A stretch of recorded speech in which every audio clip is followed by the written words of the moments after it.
Alright, today is September 12th. It is a Friday. My life's been all over the place just because life happens with my car. I'm now moving to a different apartment.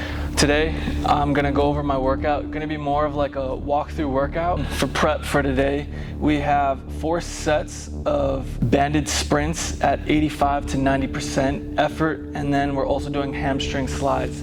Now with the banded sprints, all I'm thinking about as I'm doing this is pumping my arms, making sure my body is staying relaxed, and then as soon as my feet are hitting that ground, I'm exploding up, fast turnover the entire way through. And then with the hamstring slides, we're doing 10 per side. This is a new movement for me.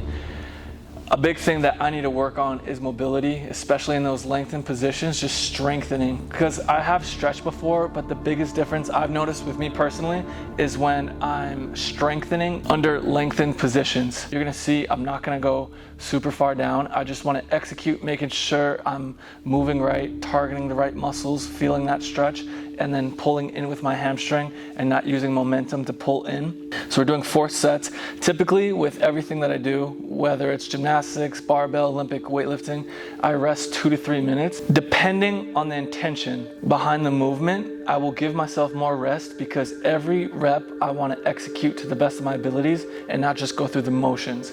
I think that's a big thing people get wrong when they are trying to build or learn a new technique, is they're rushing through the movements and then wondering why nothing's progressing. If you prolong your rest and then set your intentions behind the movement, whether it's engaging your lats more, whether it's focusing on your grip, choosing something that you want to make sure you're targeting and then going with that into the movement every single set. And slowly over time, you'll see development in your strength, in your mobility, in your lifts, in your technique. For the strength section, we have dumbbell banded reverse lunges. I have it pulling my knee out and I'm engaging my adductor to pull it in, and then I'm stepping, making sure everything's controlled. I don't wear shoes as much as I can because I really want to grab the floor with my feet. So making sure that I'm targeting my glute muscles, core is engaged, and I'm taking it slow. I'm not rushing these movements.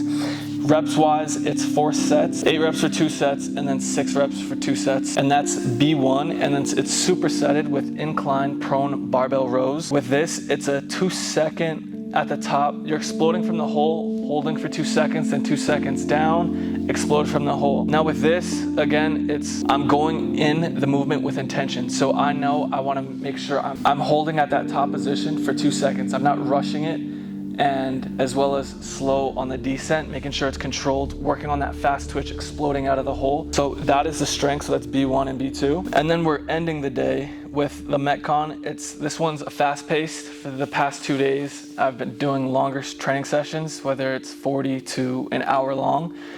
This one's a quick one. So I have a 400-meter run, and then it's 4 rounds of goblet front squats and 8 glute ham raise. I haven't done those in a long time. So it's 8 and 8, and then 4 rounds of that, ending with a 400-meter run. So it'll be a quick one. Again, the intention behind this workout is get my heart rate up, and then I'm working on movements where my technique is efficient and I'm flowing through, I'm not getting sloppy reps, and then ending with a 400-meter run. Good effort, and that'll be a wrap on today's session. Last thing I want to speak on, especially what's been at the forefront of my headspace because of the past 2 weeks have been just been in a season of growth and obstacles and struggle, and reminding myself every single day that I prayed for new levels and I want to grow, and with growth it comes pain, it comes new struggles.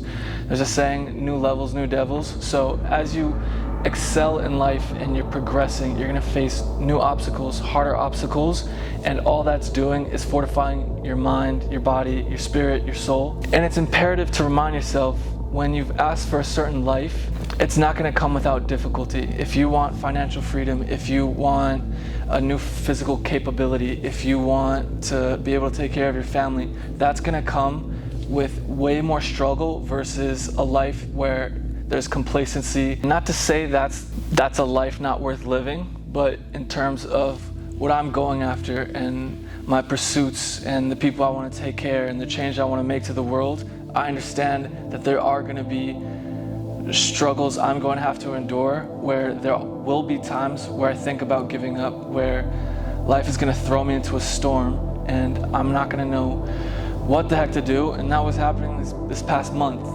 And I was reminded by my brother that you don't always have to understand everything, and especially when you begin walking in this path where you don't have to understand everything, but you're on a pursuit of progress, that everything works itself out when you can just execute, when you know what you have control over. Fear and fulfillment cannot coexist together. When you're in a panic state and you keep, I don't know what to do, oh, this is happening, oh, I can't overcome this, my life is, like, you will only build this negative thought process and it'll create a pattern in you. Now, if you say, hey, I'm going through this, these are my struggles, but what do I have control over? You've now flipped the switch onto what you can execute on.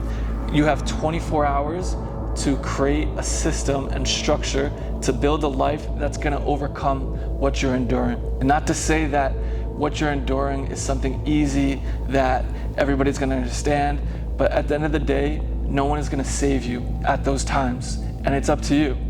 And that's a hard fact I had to face because I was so used to just blaming the world and blaming everything, and that victim mentality only led to my downfall, and no progress came from it. So, with all that said, when you're in that storm and this phase of life, of season of growth, be thankful for it because you did pray for that extra level, that end result to create a life worth living that brings you fulfillment. Know that there will be seasons, and all that does is add to your journey when you get to the top.